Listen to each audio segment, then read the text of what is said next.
A major dock worker strike is set to restart next month. The International Longshoremen's Association, which went on strike for 3 days in October, has yet to reach a deal in their contract negotiations. The strike could impact 14 ports, meaning that imported goods from all around the world could be delayed.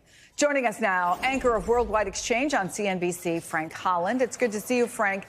What do we know about the status of these negotiations? Is there a chance this strike could be avoided?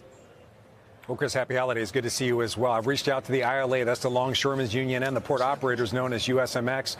No response today. However, last time I checked in with them, it remained to be a contentious negotiation with one huge sticking point.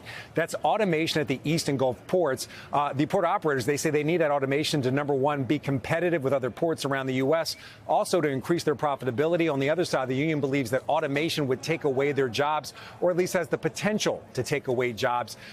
Previously, the Biden administration had got involved with the negotiations. They certainly were not mediators. They wanted to make that clear back when I spoke to them when this tentative agreement was reached. But they were involved with the negotiations, and both sides. They talked about the involvement of the Biden administration. There were thoughts that the port workers, they would want to get a deal done while the Biden administration was still in D.C. However, just a few weeks ago, we saw a wild card. President-elect Donald Trump weighed in on these negotiations, saying that he sided with the union workers, basically saying the port operators, he believed that they should put aside their plans for automation and instead invest in U.S. workers. So, again, a bit of a wild card. The deadline is January the 15th.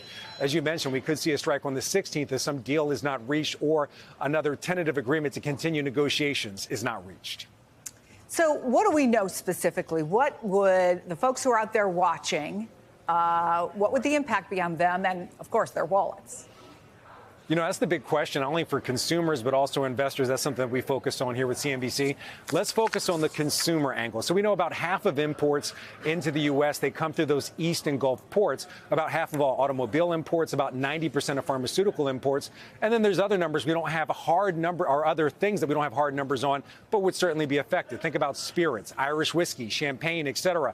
If you're on the East Coast, that's going to come into those East and Gulf ports, and other things like fruits and nuts. Those also are half of those are imported into the U.S. Half of the ones that we enjoy imported here to the U.S. You would imagine a large percentage are brought into those same ports. On the retail side, when we talk about things like sneakers, computers, and things like that, I've spoken to a number of logistics companies, a lot of retail companies. They pulled forward a lot of the imports they would normally have coming in January to try to get ahead of tariffs and also a possible port strike.